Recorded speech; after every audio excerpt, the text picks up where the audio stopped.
Good afternoon, everyone. My name is Paul Wesson. I'm the Associate Director for Science for the Institute for Global Health Sciences, and it is my pleasure to welcome our speaker today for our grand rounds, and that is Dr. Shuchi Anand. Dr. Anand is the Director of the Center for Tubulointerstitial Kidney Disease at Stanford University. She received her medical degree from Washington University School of Medicine in St. Louis and completed her internal medicine training at Brigham and Women's Hospital in Boston. She completed her master's in clinical epidemiology and nephrology fellowship at Stanford University School of Medicine. Dr. Anand is engaged in clinical research aimed at advancing the care of patients with kidney disease living in low resource settings using practical tools.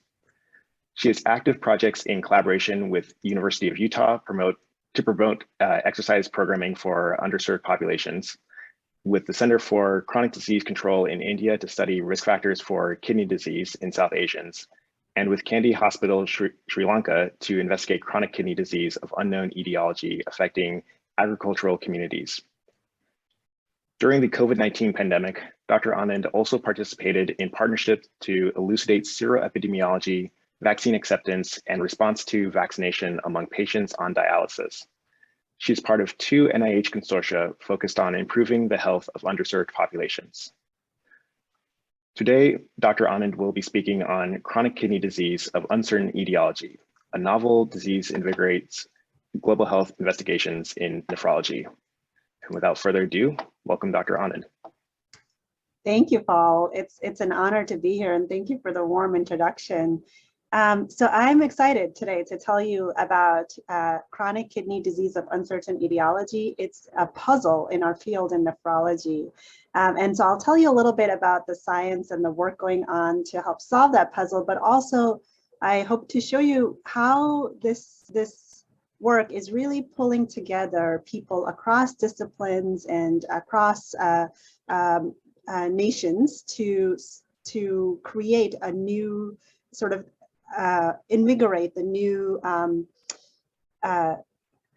global health focus in nephrology. And I'll also posit that this work is really pushing the science forward for our field as well.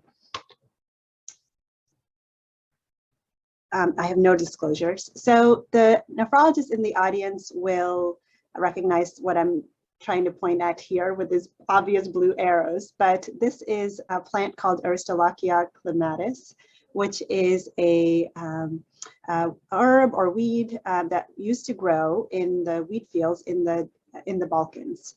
So this is a close-up there. And for decades, for over half a century, we knew that people living along the Danube River in the Balkans were dying of a mysterious kidney disease, not accompanied by diabetes or high blood pressure, and also, but also accompanied by this strange urothelial cancers, strangely high prevalence of urothelial cancers in this population. And it took a lot of field observation, but also sophisticated molecular techniques to try to figure out what was a potential cause. And then ultimately it was discovered that aristolochic acid, which is present in this plant, was a potential kidney toxin. And this plant, because it was harvested with the wheat, was admixing with the wheat that the local population was consuming. And so they were slowly ingesting aristolochic acid and causing kidney damage, as well as this increased risk for this urothelial cancer. So aristolochic acid nephropathy, as it's now called, is probably the closest historical corollary to what we're going to talk about for the rest of the talk, but there have been other regional diseases described, including itai disease. So these are kidney diseases that occurred specific to a location and specific to a exposure. So this particular kidney disease was related to cadmium exposure during World War II. Cadmium leached out from Japanese mines that were like working over capacity and not following any regulations in terms of environmental regulations. And so this cadmium then was ingested by the local population harvesting the rice, and they developed kidney disease related to the cadmium ingestion. And similarly in Australia, there was lead nephropathy in Queensland in Australia after lead paste paint was used in the patios in the newly colonized Queensland, and the children playing on the patios were heavily exposed, and then later in life developed kidney disease likely related to lead nephropathy. So these are regional nephropathies. They were specific to that location. They tended to have what's called tubular interstitial kidney disease associated with them, and sort of had a specific environmental cause that was figured out after much investigations. The things in red are sort of under the umbrella term of what we're now calling CKDu. They have a regional name associated with them: Mesoamerican nephropathy in Honduras and Nicaragua. In southern India, it's called Udinam nephropathy. And in Sri Lanka, which is where I work, it's colloquially is called CKDu. But all three of these are sort of under that umbrella of chronic kidney disease of uncertain etiology. And the sort of common factor is that it's affecting men in their middle age working in agriculture. Predominantly affecting men is how I should state it, because women are affected, but not to the same extent is the understanding so far of the disease. So one of the epicenters, as I showed you, is in Mesoamerica, so Nicaragua, El Salvador, Guatemala, where in the sugarcane fields in particular, it's felt that people working here are putting their kidneys at risk by working in sugarcane. Certainly, there are areas within Nicaragua, which has been one of the best described hotspots of the disease, where there are entire villages that have lost a large portion of their breadwinners because of kidney disease. And compared to the early 2000s, there has been an increase in deaths ascribed to kidney disease in these affected regions. Guatemala, El Salvador, Nicaragua, Costa Rica, as well as southern Mexico are felt to be sort of an epicenter, a hotspot of CKDu, or called specifically Mesoamerican nephropathy in these regions. And here in Sri Lanka as well, in the rice paddy fields, there is felt to be a second hotspot where men, again, working predominantly in agriculture, are dying at high rates of kidney disease. There are very few good prevalence and incidence papers from this region, but one sort of easy picture is this one, where they surveyed people who had had a family member diagnosed with kidney disease in the household, and found that about 20% of people in Anuradhapura, which is sort of a known regional hotspot, have had a family member affected with kidney disease. And these are areas where people are like this picture, you know, they don't have high blood pressure or diabetes and are nonetheless developing progressive kidney disease. And so the question sort of that's driving most of us who are working in this field is, can we shorten the timeline in terms of how quickly we identify that there is a regional nephropathy and then potentially identify its cause and therefore prevent the nephropathy from occurring? This was the timeline. This is the sort of a proposed timeline for how long it took to solve Balkan nephropathy. It was probably longer than this because it was described in the 1940s at first, and ultimately, you know, in the early 2010s is when people felt comfortable saying, okay, yes, Balkan nephropathy is due to aristolochic acid. And the goal here in our situation is to shorten the timeline from description to cause identification. But it has already been 20 years in for us trying to figure out what's causing CKDu.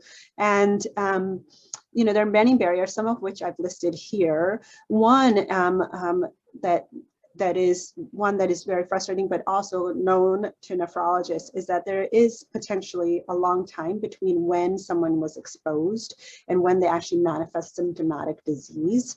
And even early disease, unlike an infectious disease, the exposure may have been many, many months to years proximal to that early disease phase. One of the hypothesized causes, since this is people who are working in agriculture that are being affected, is pesticides. And those sort of wink in and out through a person's lifetime, and the types and intensity of them winks in and out. So the exposure over life is very variable per person affected, potentially. And then these are very understudied populations. So we don't know whether what we would term a normal GFR really is disease freedom for people in this areas, because they may have a higher threshold at which disease could be a higher threshold at which we could be concerned about underlying kidney disease. And there are certain confounders that are way more prevalent in this population, like low birth weight, nutrition, and acute kidney injury from infections, for example, that are also very understudied, and we have very little data about them in the populations affected.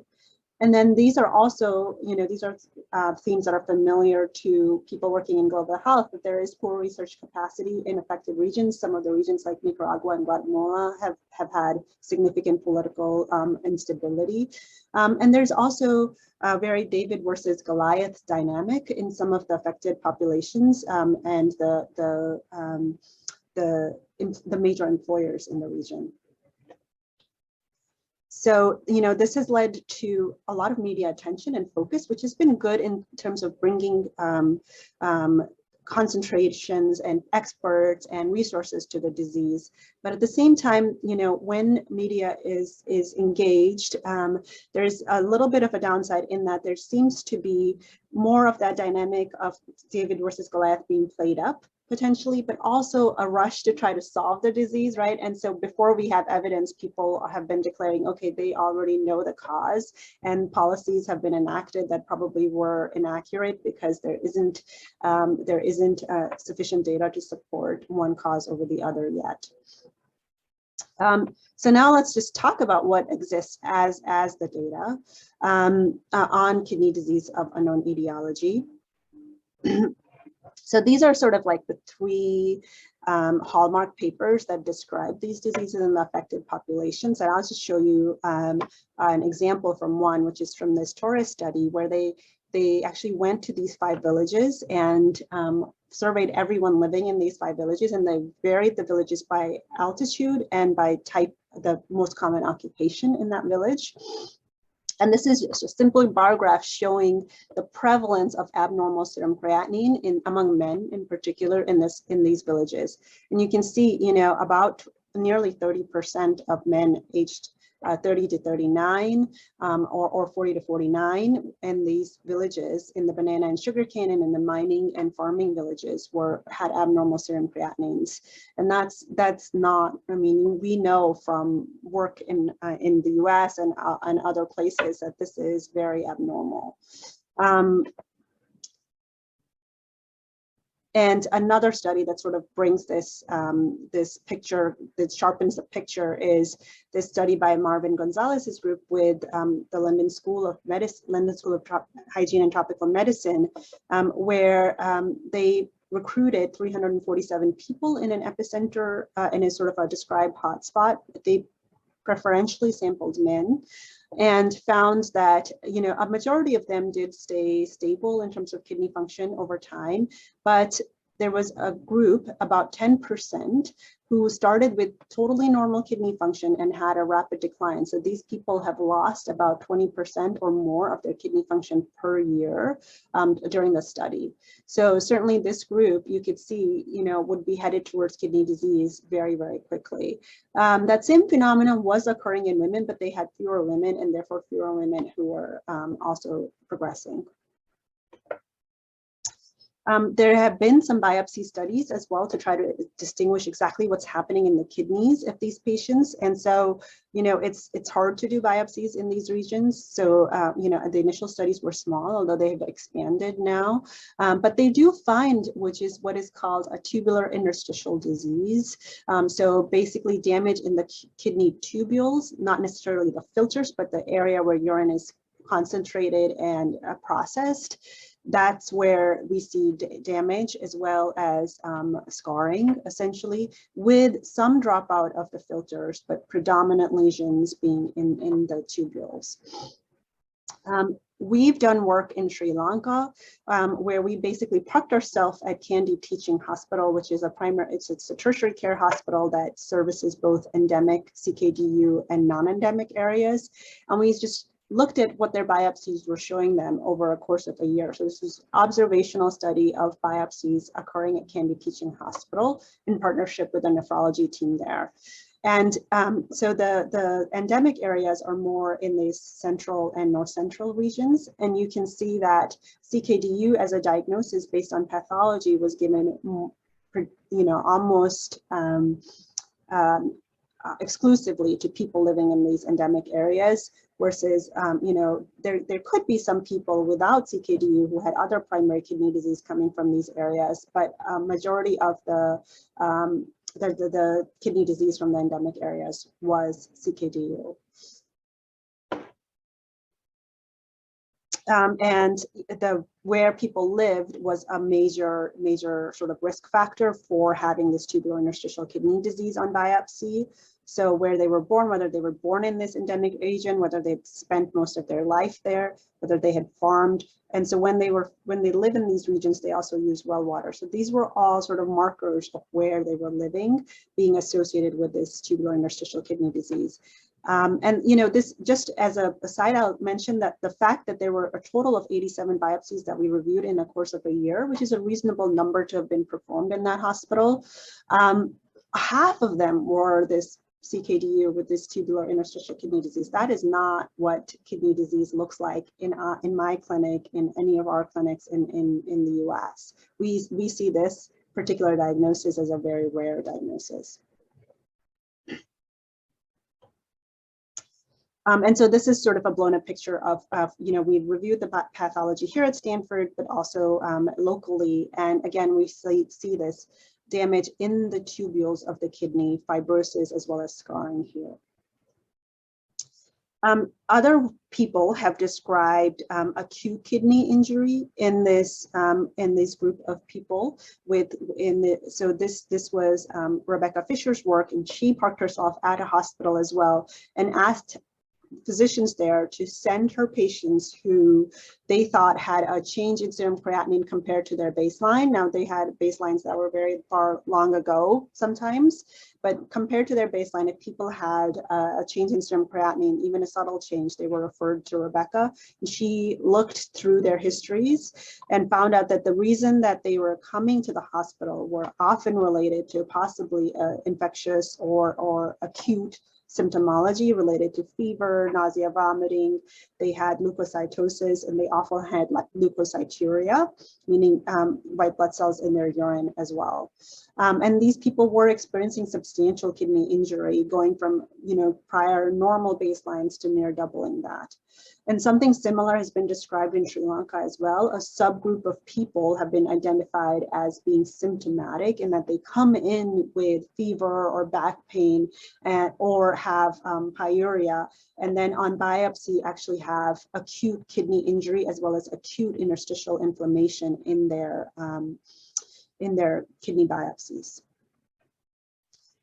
So the third sort of region where there's an intense study right now about potential CKDu is in the coastal areas of India in Andhra Pradesh.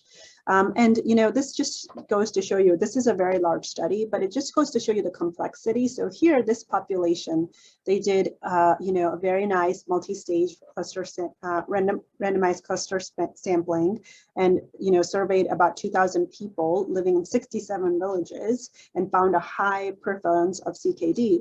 But the CKD is kind of mixed. It's not all all classically CKDu. So there's definitely people who are older, people who have high blood pressure, you know, and that have reduced GFR. And we know these are like reasons why people will have reduced GFR.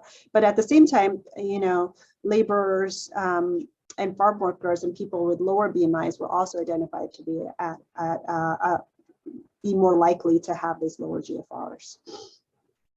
So, you know, it's a mix here that we're finding of kidney disease, and it can be hard to parse out, like, which is the population that we really want to study and which is a population that has the traditional sort of downstream effects of heart disease or high blood pressure. So, you know, this is a chart that I drew to try to like think through what are the sort of, in terms of the descriptions of the clinical characteristics, because it still remains controversial whether the two diseases in the two hotspots have the same disease or the third hotspot have the same disease. There are lots of things that overlap, including this portion that I showed you of this acute interstitial nephritis in a subset. But there are other things that don't.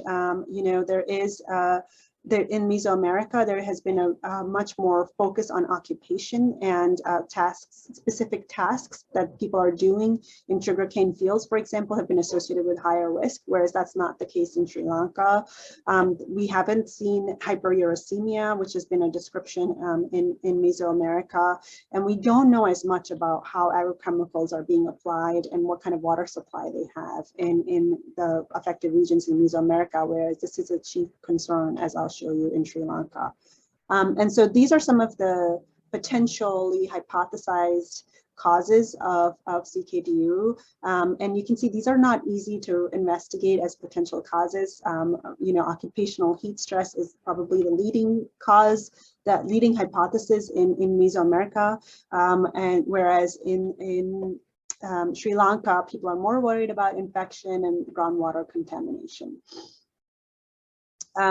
Yeah, so just to show you that, you know, when I attend some of these conferences that are in Mesoamerica, for example, they're focused on different potential causes. They're focused on, is it heat stress? Is it the task that a person is doing while they're working in sugarcane? Or sometimes they talk about pesticides, but this is not a focus. Whereas when I go to the local meetings in Sri Lanka, they're really focused on, is it the pesticides and how it's working, how it's, you know, interacting with our water supply, or is it groundwater fluoride? So they're really focused on pesticides and metals, and more recently I've seen them focus a little bit more on infection. So it's interesting how different, even though there's very similar clinical characteristics, there's a different local understanding of potential causes and prioritization of potential hypotheses to test. So here's some examples. So here's a heat stress hypothesis study that was done in conjunction with Pantaleon, which is a major employer in Guatemala. And so here they're looking mostly in these kinds of work, these kinds of studies, they're looking mostly at cross shift. So what happens to kidney function over the time of a shift? So in the morning and after shift. And so they're looking at it, you know, across different months. What happens in the morning when the person comes in and what happens after their shift is over. And they see this decline in eGFR. And that's what makes them focus more on what's happening in the job and potentially the heat stress of the job itself. And then they've looked at potential risk factors, but, you know, haven't found anything more aside from the tasks. And then based on this, they have developed interventions around hydration and reducing the stress of working in a hot environment, and ensuring that the people working are getting enough adequate hydration. Here is another study that implemented, this was with another major employer in Nicaragua, where they implemented rest in shade during this work schedule, as well as water breaks in the work schedule. And while they were doing this, they also looked at kidney function by job. And here they're defining, you know, here they're looking at eGFR across the harvest. So about 500 people enrolled at baseline, about 420 of them available at the end. And they're looking at kidney function across the harvest, and they see that people who are actually doing the heavy cane cutting already start out at lower GFRs, and then they're dropping at the end of the harvest. And not surprisingly, when you look at, IKI, which is essentially a change in serum creatinine by 0.3 milligrams per deciliter, that is happening more in the people who are doing this burnt cane cutting. And so this they're taking as potential evidence. And these are certainly strong associations that show that possibly the type of task is predisposing people to kidney injury, and we need to have interventions around this. This is a very nice study from the same group that looked at the prospective cohort of people with declining GFR, looking at pesticides. So pesticides and metals. So here they're looking at different metals in the urine among people who were in the declining group. Now, they only had about 25 people in the declining group, but this is a very nice cohort to look at people who didn't have any kidney dysfunction versus people who were declining fast. And they didn't see differences in the urinary measurements of a majority of these metals. They also looked at some commonly applied pesticides and did not see differences by kidney function trajectory and use of agrochemicals or bioburden of agrochemicals as measured in the urine. Another major, another prelim hypothesis generating work is around nickel. And this is from the same group, from Rebecca Fisher's group, looking at nickel and toenail clippings. And so in the people that they found in the hospital surveillance group, where there were 18 of them that they identified as cases who had a doubling of their serum creatinine, they looked at their toenail clippings and compared that to the toenail clippings of controls and found that nickel levels were higher in the toenails, potentially suggesting higher exposure to nickel in this group. And then this is an ongoing, active field of investigation, which nicely pulls together the two regions, which is the possibility that silica nanoparticles are causing kidney injury. So when people do the sugarcane cutting, they also burn the field to prepare it for the next sort of seeding and planting, and in that burning process, silica nanoparticles are released. And similarly, when in rice paddy farming, they burn the field after the harvest is complete to prepare the field for the next season. And in rice husk, there's also silica nanoparticles. In fact, these silica nanoparticles from rice husks are used are sort of recycled and used for many industrial purposes. And so one concern is that these silica nanoparticles are damaging the kidneys of workers working in these areas. And so there's some prelim work going on with that, but also a very interesting hypothesis that is being investigated in detail now. So let me show you a little bit about our ongoing work in Sri Lanka. So in the biopsy study that we performed, we then went back and looked at we have some of that tissue here at Stanford. We looked at attempting to figure out whether there was a signature lesion of CKDu. That there had been researchers who had described that CKDu patients will have these inclusions in their kidney tubules that are indicative potentially of a particular pathway of injury. We looked and we didn't find that. We compared cases to controls who had IgA nephropathy, for example, from the region, and found that these inclusions were existent in both people with CKDu and in people with other types of kidney disease, and were partially just a non-specific marker of kidney injury. We've also sent our tissue for ICP-MS for a range of metals to just look at whether the kidney tissue itself is a marker of a bioburden of some of the nephrotoxic metals. And we've not found differences in people who we termed as cases and controls of CKDu. So most of our work thus far has been looking at sort of digging behind hypotheses and finding that they don't necessarily hold water using kidney tissue. We've also been developing a case cohort. We have developed a case cohort in this region called Vilgamua, which is a moderately prevalent region of CKDu, and working again in partnership with Kandy Teaching Hospital there. We have a field team that has recruited 293 people who have CKDu. So they have abnormal serum creatinine in the 2 milligrams per deciliter range, and they don't have a lot of proteinuria, which is the hallmark of a tubular interstitial kidney disease. And we've measured agrochemicals in their well water and have detected that they definitely, their water supply is contaminated by the agrochemicals that they're applying close to their water supply in rice paddy fields. And some of these detections were above EPA regulations. We've also detected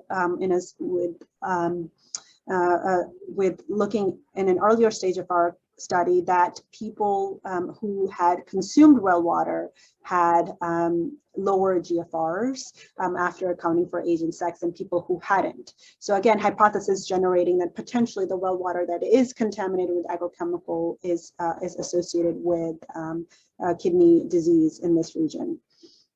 But what's interesting, what we've noticed this was over 18 months of our study, that people, like this is when we started, people were primarily consuming well water. And without us, I mean, we sampled well water, but we didn't have any interventions around it. Without us noting anything related to well water, people during our study reported changing their source of water to almost exclusively dropping out well water and using reverse osmosis water that's being supplied now in these sort of temporary plants by the government. And so people have perceived water to be a potential cause and have been switching water supply in the region without definitive proof, I would say.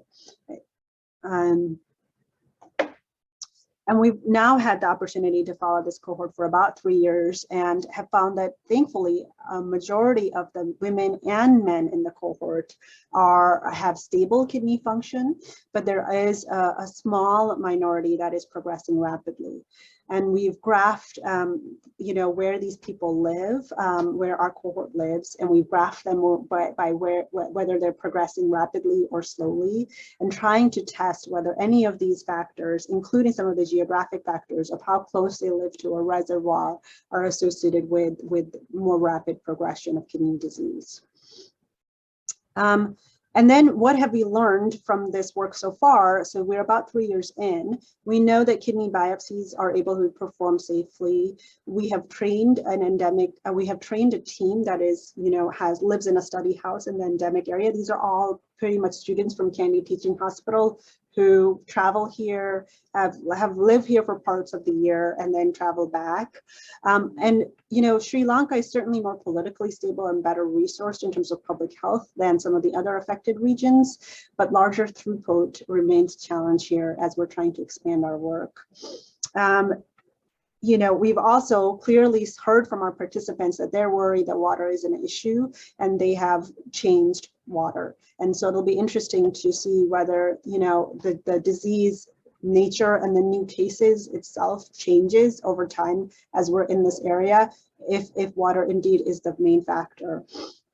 And the other thing that we found is that, when we look at our participants' tables by rapid versus slow, for example, they're all so similar. Everyone is doing farm work, everyone is using well water, and it's, they have lived, most of them have lived a majority of their life in the endemic area, so that they're a community with very common exposures that are pervasive, and it's really hard to tease apart what's causing disease for that reason. And so we've learned a lot from that and are trying to go into areas where lower prevalence of disease exists to try to really distinguish what is different on a community level in these areas. And then, our environmental samples were clearly influenced by the farming periods. And so in our ongoing work, what we're planning on doing now is to recruit a healthy at-risk group not only from the affected regions, but from other regions with lower disease penetration as well, to try to tease apart the community level exposures. And then we are creating a big biobank, both environmental and biospecimen biobank of our at-risk cohort.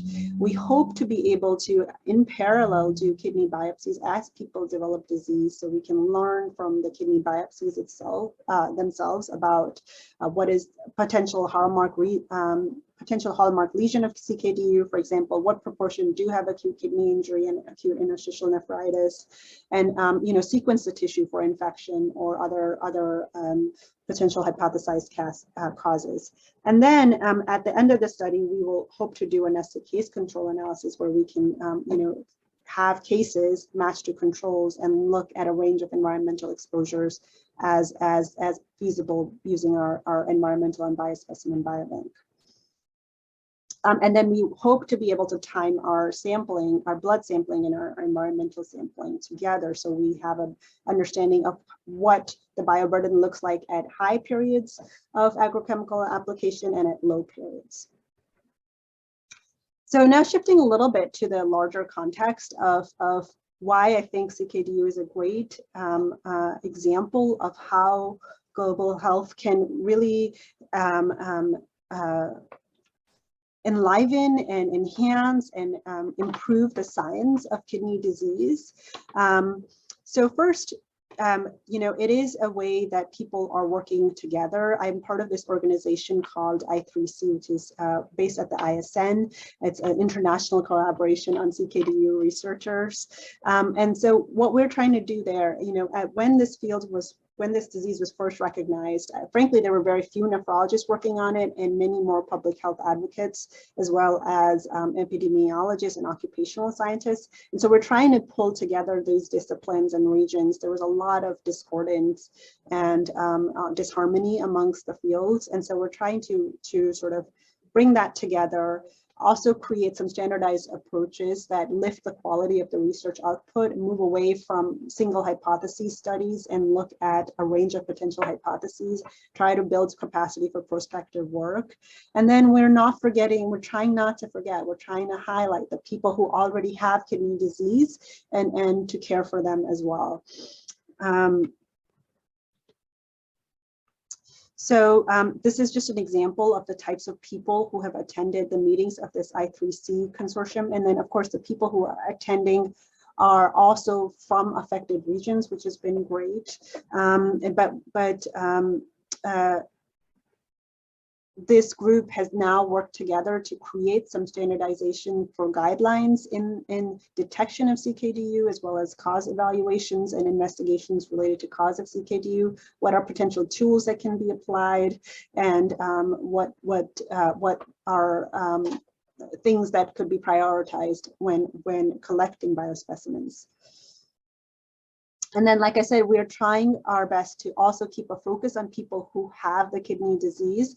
This is a picture of the Kandy Teaching Hospital where they were focused mostly on providing hemodialysis, but wasn't feasible for people living further away from the main tertiary center. And so the nephrologist working there, Dr. Anand, was really motivated to build a PD program. And then in partnership with ISN and with trainees here at Stanford, we developed this education curriculum. We've had lots of touch points with them, with experts from here going to Sri Lanka to promote PD and to teach people about PD, to have, to lobby the Ministry of Health in terms of making sure that nurses are allocated to PD, that are trained for PD. And so, the census in these units have doubled, and the PD use overall in Sri Lanka has increased over time. And, the curriculum itself is also being used internationally, but, we're trying our best to acknowledge that while investigations and science needs to go on, people do have real disease and they need care. And so these are sort of the examples of this is from a photo from an observatory that the I3C has, hosts of all the CKDu studies that are occurring in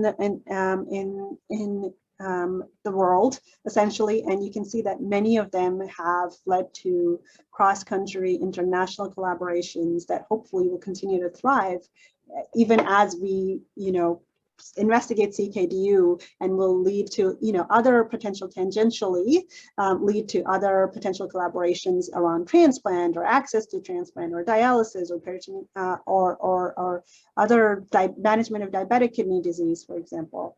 And then that kind of work has really, been, I think, a through line to work that the NIH has now taken on as a consortium to work on CKDu. It's called the CURE Consortium, and it pulls together multiple disciplines, but also multiple regions to try to come up with a common protocol to investigate CKDu in these regions in different field sites that is more community-based and more agnostic, not a single hypothesis, but a work that is more around a large-scale observational study with high quality of biospecimen obtainment and investigations to try to investigate the disease. And so I think that work, plus there are other organizations called SENCAM to work with I3C, and people with SENCAM have really, helped to pull together a community that is now able to, that has the capacity and the motivation to now work on CKDu as a group. And so that has been fantastic to see and a privilege to be a part of. And then finally, zooming out even more and looking at kidney disease as a whole, and how CKDu can advance the science of kidney disease. So if you look, this is a pie chart of what it causes kidney disease in the U.S. And it looks like, when we look at this pie chart, this is reported to the end-stage kidney disease registry in the U.S. When we look at this pie chart, it seems like we pretty much know what causes kidney disease, right? I mean, except for 5%, which is unknown, we have a cause attributed to most kidney disease in our end-stage kidney disease registry. But when you really just scratch beneath the surface, we know that we are very unconfident. We are very imprecise in labeling cause, because a majority of the cause is ascribed as diabetes, which we know is likely partly misattributed, and high blood pressure also from stories around APOL1 nephropathy, which UCSF has led to in terms of uncovering the implications of APOL1 nephropathy. That we know that high blood pressure in itself is probably not a cause of kidney disease, and yet we ascribe it as a cause in many cases. And so there's a portion of kidney disease that we have confidently ascribed a cause to, which is likely misattributed. And there's also other places where no cause is identified, where we're recognizing that possibly there's a genetic cause, and more in our field, more and more energy in our field is being spent on genetic testing and attempting to give appropriate diagnoses based using a genetic testing for people who have atypical presentations or advanced presentations of kidney disease. A portion of it is likely CKDu. And then there's some other uncovered causes. I just left this asterisk here to say that there will be other causes of kidney disease identified in the future. So we can't be as confident as we look in our registry work right now. And this is it's really a picture of how the work in Sri Lanka and Mesoamerica is fed into the USRDS, which then went and said, well, these people are describing hotspots in their region, so do we have hotspots in the US of kidney disease? And so this is a map of end-stage kidney disease incidence and prevalence. So it's a map of the incidence, age and sex and race, ethnicity adjusted to look at where are potential higher areas, higher incidence of end-stage kidney disease in the US. And you can see right in our backyard in the Central Valley, there is a hotspot. There's a hotspot in Texas in the Rio Grande Valley, and one in near Georgia as well. And so these are all agricultural areas as well. And so the question is whether something like CKDu, something akin to CKDu, is occurring in the US in our backyard without us knowing as much about it, maybe perhaps because it's percolating at a lower incidence. So we've done some work looking at whether a profile of kidney disease that matches CKDu exists in California and where it exists. So we looked at people who were age 18 to 60 who had kidney disease attributed to hypertension or unknown cause or interstitial nephritis, and just mapped them and tried to see if they clustered. And when our GIS mapping identified these clusters of ESKDU, they tended to overlap with areas in the Central Valley where there was high agricultural activity. So these dots here represent groundwater nitrate, and we have loads of data on that in California on groundwater nitrates, which represent agrochemical activity essentially. And the hotspots of kidney disease, that is ESKDU, tended to overlap with areas where there was high groundwater nitrate in our study. And as a follow-on to that study, we are actually going to these areas and talking to patients about so this is Dr. Gopal, who's one of the nephrologists who works in this region, and this is Marimar Contreras-Neves, who's working with me on this project. And so she's actually talking to the patients and getting their occupation history, getting their immigration history, trying to understand among the people who have an ESKDU profile, what are potential exposures and do they match to the people who have CKDu in Sri Lanka and Mesoamerica. And then similarly, there's work going on using the agricultural health study data that has shown a twofold higher risk for end-stage kidney disease if a participant in the agricultural health study visited a doctor for pesticide use, or threefold higher risk if they were hospitalized for pesticide use. And then also there's work funded through NIOSH in farm workers in Florida, looking at their hydration status and incident of kidney injury disease, kidney injury in agricultural workers across the harvest season here. And these were some of their prelim data that led to this funding. So I just want to end with, and I'm sorry for going over time, but I just want to end with this acknowledgement that, for me, global has enhanced local, and that is the truth for many global health researchers, that we find what we are working on, what initially attracted us to become doctors or work in a particular field, then feeds back to our practices in the local area, in the local setting where we're practicing. And CKDu is an example of that. And it's an example that is really a motivation for us as nephrologists to dig more deeply into the cause of kidney disease. It's cementing international collaborations, and hopefully they will thrive around CKDu, but also around other kidney issues of priority. And it's leading us to integrate both environmental and occupational exposures in a new way that will hopefully enhance the field. It's also leading us into newer directions for tissue-based diagnosis. And we are finally studying kidney disease in diverse cohorts, in diverse populations, and hopefully that will uncover new knowledge about kidney disease in general. So this is part of my team in Sri Lanka. I just like to say that when I first went to Sri Lanka back in 2017-18, it was just me and my kids and my husband and one person that I knew, which was Nishanta. And then over time, we've done a big project with a great team that has been really integrated into the community and into Stanford's community as well, as we deal with that, as we deal with the challenges that they face every day while they're trying to do global work. Thank you, and I look forward to the discussion. Great.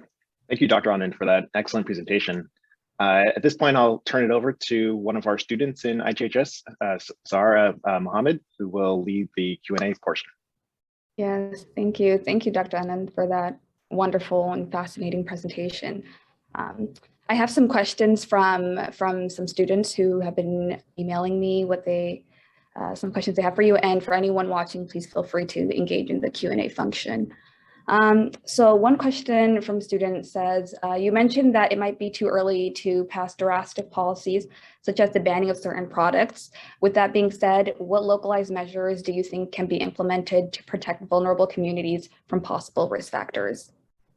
Now, that's a great question, because it's hard to, as a as a person who's visited the affected communities, it's hard to be there, to be recruiting them for yet another study on CKDu and not give them anything, any tools to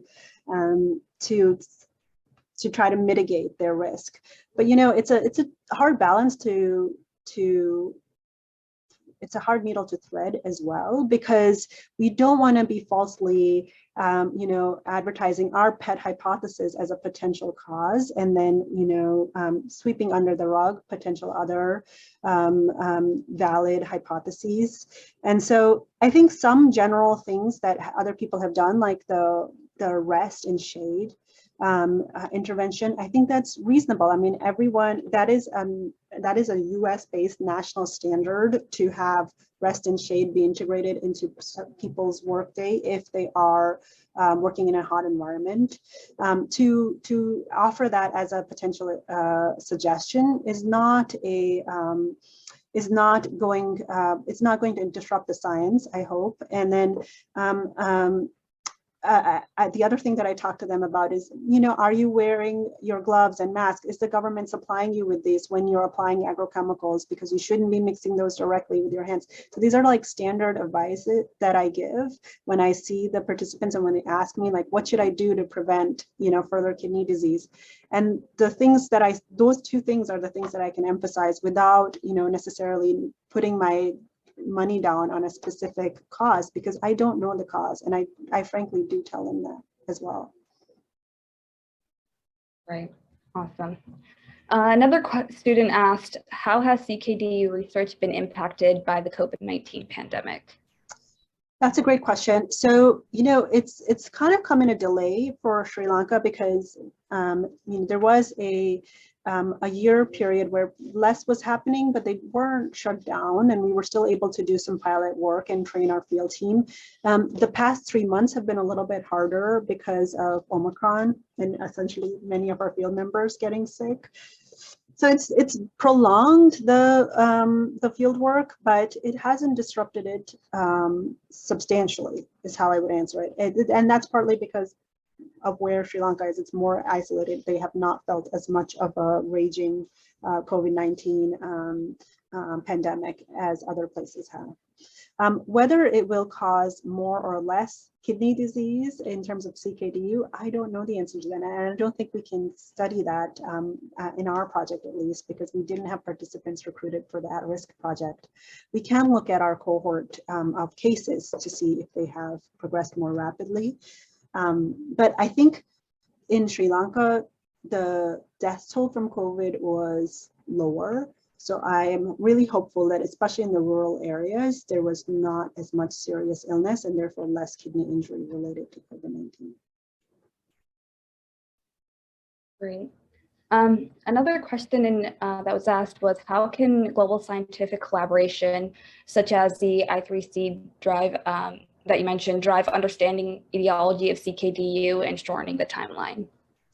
Yeah, I mean, that is the goal of that collaboration. And it's hard for me to give you the background on all of this, but there really was a lot of discordance in the field where people were they didn't want to be in the same room with each other, and people were leaders for describing the disease or advocating for the disease were really at loggerheads because they had their pet theories, and the fact that the other person didn't believe their pet theory, was very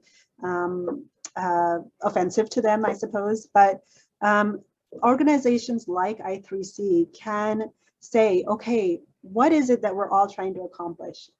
Set the common task, set a high quality bar.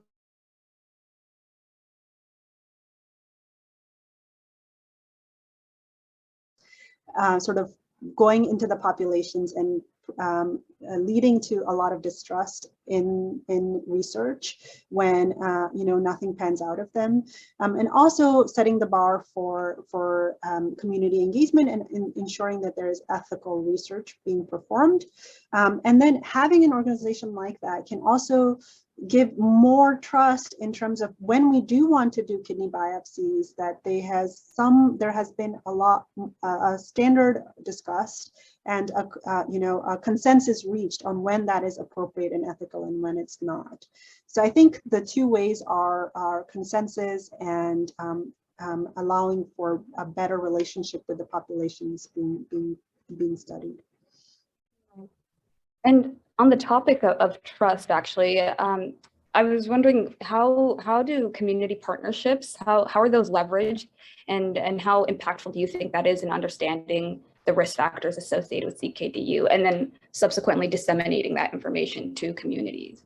Yeah, so I mean, again, this is different at each site. You know, in Mesoamerica, the key partnership seems to be partnering with the major employers, so that you actually are able to work with the highest risk group, and also implement change through that, because they hold so much power in the region that you're able to implement change and policies through that employer. So community engagement there seems to be more around engaging with the major employer, versus in Sri Lanka or in other regions where the populations are more self-employed, that having personal relationships with people that the town or the village that you're working in and identifies as a potential representative is more important. But yeah, they're different. It's interesting how different they are for different regions. Great, thank you, Dr. Anand. I think we're at time now. Great. Yeah, I just want to thank you again, Dr. Anand, for an excellent presentation. And to everyone on this video, I'd like to remind you that this video will be posted on our IGHS YouTube channel.